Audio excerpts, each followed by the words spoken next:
The country of Liberia went through a turbulent period of 13 years of civil war. Some of the militias that took part in the war had dozens of rebel commanders, many of whom adopted outlandish names such as Chuck Norris, One-Foot Devil, General Mosquito, and his nemesis, General Mosquito Spray. Besides Charles Taylor, however, arguably two of the most famous former warlords of the Liberian Civil War are Prince Yormie Johnson and Joshua Blahyi, also known as General Butt Naked. The two, Joshua Blahyi and Yormie Johnson, conducted actions and crimes that were extreme in nature during Liberia's civil war. For instance, Joshua Blahyi confessed that he and his men killed 20,000 people during the war, while Prince Yormie Johnson led the forces who tortured and killed the then President Samuel Doe in 1990, with the gruesome footage captured and circulated around the world for all to see. Yet after the war, Joshua Blahyi and Prince Yormie Johnson managed to cultivate images of themselves as repentant community leaders who were qualified to take part in and even lead Liberia's reconstruction. In this episode of African Biographics, we profile Joshua Milton Blahyi, aka General Butt Naked, as well as Prince Yormie Johnson, the reformed warlords of Liberia. In the graphic video that surfaced of the torture and execution of Samuel Doe, a man can be seen drinking a can of beer with hand grenades dangling from his military gear. That man who is clearly in charge was none other than Prince Yormie Johnson, who at the time was one of Liberia's most notorious warlords. At the time, Johnson was the leader of the independent National Patriotic Front of Liberia, one of the three factions that were fighting for control of the capital, Monrovia. Another faction was led by Samuel Doe, while the third was led by Charles Taylor, who eventually went on to become the president. So this is Prince Yormie Johnson's life story and his road to redemption. Johnson was born in Nimba County on 6 July 1952, and he was the son of a hunter from the Geo tribe. In the early 1970s, Johnson joined the army and rose through the ranks, eventually becoming a captain in the army. During his military career, Johnson sympathized with the rebel forces that were opposing President Samuel Doe, who had risen to power in 1980 in a coup after ousting former President William Tolbert Jr. In 1985, Prince Yormie Johnson had to flee to the Ivory Coast after participating in a failed coup attempt led by General Thomas Kuempa against Samuel Doe. During his time in exile, Prince Yormie Johnson reportedly spent his time chasing women and drinking heavily, and also plotting his return to Liberia to stage another coup against Samuel Doe. A few years down the line, he formed an alliance with fellow rebel leader Charles Taylor and became the chief training officer of the National Patriotic Front of Liberia. The group crossed the border from the Ivory Coast on Christmas Eve 1989 to begin their coup attempt in Liberia against Samuel Doe's government. In 1990, the conflict in Liberia turned into a fully fledged civil war with rebel factions controlling different parts of the country. However, Johnson broke rank with Charles Taylor after a bitter fallout over looting claims, and he set up his own breakaway militant group, the Independent National Patriotic Front of Liberia. On 9 September 1990, Johnson's forces captured, tortured, mutilated, and eventually killed President Samuel Doe. And as I said before, the gruesome execution was videotaped and broadcast around the world. During the war, Johnson was infamous for other acts of violence, including summary executions of his own men and ordering the killing of a group of Hare Krishnas, who are a branch of the Hindus.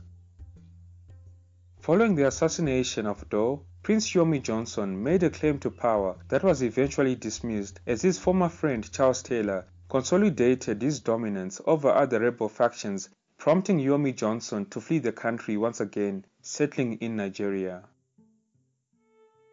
It was in Nigeria that Prince Yormie Johnson claims that under the supervision of the self-appointed prophet and evangelical preacher named T.B. Joshua, that he stopped drinking, deepened his commitment to Christianity, and reconciled with Samuel Doe's family. Prince Yormie Johnson eventually returned to Liberia after Charles Taylor left office in 2004. 1 year later, Yormie Johnson was elected as the senator for Niba County, his hometown. When Liberia's Truth and Reconciliation Commission released its final reports on the horrors of the Civil War, Prince Yormie Johnson's name was on the list of 116 most notorious perpetrators accused of killing, extortion, massacre, destruction of property, forced recruitment, assault, abduction, torture, and forced labor.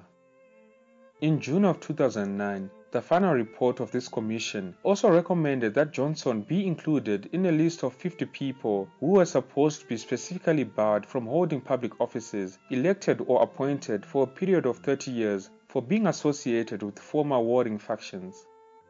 This list also included the then president, Ellen Johnson Sirleaf, and for her it was because earlier on she had initially supported Charles Taylor. And by the time these recommendations came out, she was already in her first term as president. Critics say that Sirleaf, as president, was slow to implement the report of the Truth and Reconciliation Commission, which recommended prosecutions for those most responsible for atrocities, including Yormie Johnson. 2 years later, a ruling by the Supreme Court of Liberia found that the Commission's recommendations on banning people from holding public office was unconstitutional. As a result, this widened the door for Prince Yormie Johnson to even campaign further, and in 2011 he ran for president and came out third. But war can never be clean anyway. So we always ask the Liberian people, look here we are. Forgive us for our role. We came to remove what we call the dictator. In the process of removing him, there was a tense war. And when two elephants fight, the grass must suffer. So we are sorry for our role.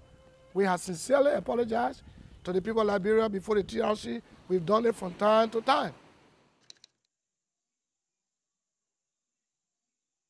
To this day, in post-conflict Liberia, the name General Butt Naked engenders fear and heartbreak as people remember his campaigns of rape, murder, and ritual cannibalism.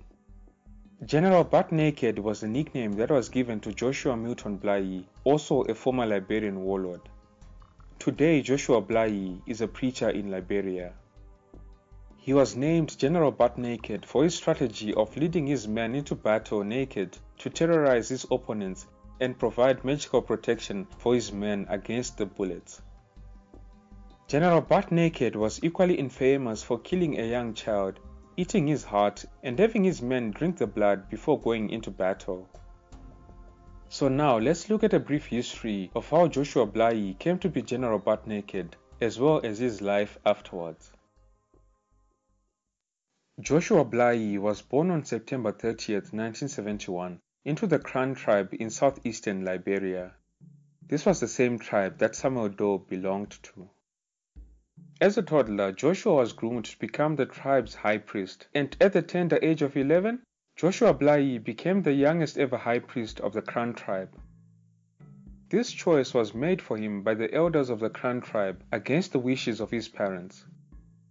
He went on to serve as the high priest for 14 years, fulfilling all the duties of the high priest, including monthly human sacrifice. In 1980, after Samuel Doe had seized the presidency of Liberia, Joshua Blahyi claims that he became Samuel Doe's spiritual advisor and that he used witchcraft to help Samuel Doe win a second term in office. Samuel Doe had also used more mundane methods to win the vote, such as burning his opponent's ballots. When the Civil War broke out in Liberia, Joshua Blahyi, at the urging of his tribe, entered the war to fight for them. He fought against the militia of Charles Taylor, and as the traditional priest, he says he persuaded the political leaders of his faction to make human sacrifices before going into battle. In testimonies that he gave many years later, Blahyi said that some of the rituals entailed killing an innocent young child and plucking out the heart, which was divided into pieces for people to eat. During the 90s, most of Liberia was controlled by rival militias. In the bush, they battled for control of diamond fields and gold mines, and in Monrovia, they fought gun battles in the streets. So now Joshua Blahyi was active for about 3 years, and as General Butt Naked, he led several dozen soldiers, which were called the Naked Base Commandos, and they fought mostly in Monrovia, the capital of Liberia. Many of the soldiers were children, and like their commander, they often wore nothing but shoes and magic charms. Joshua Blahyi claimed that this made them immune to bullets. Though it was an international journalist that coined the name General Butt Naked, the general himself went on to embrace the name. During the war, he would send his lieutenants as an advance guard into villages where they announced the imminent arrival of their general, General Butt Naked. He recognized that the name carried more weight and power than his real name, and instilled terror in his opponents and the populations that stood in his way. On April 6, 1996, in Monrovia, Charles Taylor's soldiers attempted to arrest the leader of the militia with which Blahyi was affiliated. Blahyi and other rebel commanders fought back, leading to one of the most ferocious battles of the war. About half of Monrovia's residents were displaced. As the city erupted into chaos, a bystander claims that they saw Blahyi standing naked atop a truck, holding an assault rifle in one hand and a man's severed genitals in the other. I killed her brother. Where she going? I shot him and, chop him dead.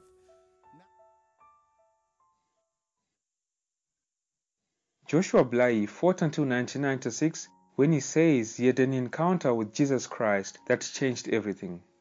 He says God appeared to him as he was charging naked into battle and told him that he was doing the devil's work. It was then that he immediately began his evangelism ministry, taking to the streets to spread the gospel. With the civil war still ongoing, Joshua fled to Ghana, where he lived in a refugee camp with his family for about 10 years. In October of 2007, Joshua returned with his family to Liberia to launch his project to rehabilitate ex-child soldiers. He built his first boys' home out of clay bricks and took in several young men who had been child soldiers. In 2008, Liberia's Truth and Reconciliation Commission ordered all of the rebel generals to appear before the commission to face charges for war crimes. Joshua Blahyi was the only one to voluntarily show up to testify for his crimes. It was in the commission that he confessed that during the war he had killed 20,000 people. The members of the commission were shocked not only by the numbers, but by the fact that Joshua Blahyi had told the truth and taken responsibility for his actions, thereby accepting the consequences. To Joshua Blahyi's surprise, in July of 2009, he was recommended for amnesty. Blahyi was free from prosecution for cooperating with the commission and also because of his newly found faith. So nowadays, Joshua Blahyi is an evangelist preacher and he established Joshua Blahyi Ministries. However, some people in Liberia see his transformation as a cynical ploy, but others believe that his public conversion, be it because of self-interest or not, will do more to heal the country than any prosecution could. Let me know in the comment section below what your opinion on this is. I kill your brother out of madness, but please, I will be able to play the brother for you. I'm not be able to do everything that your brother can do, but I will stand there whenever you need a brotherly counsel, whenever you need a brotherly protection. Try to call on me. I beg you, please. Don't forget to like and share the video if you found it useful. Thank you all for tuning in. This has been Tatenda for African Biographics. Until next time, cheers. Have a good one.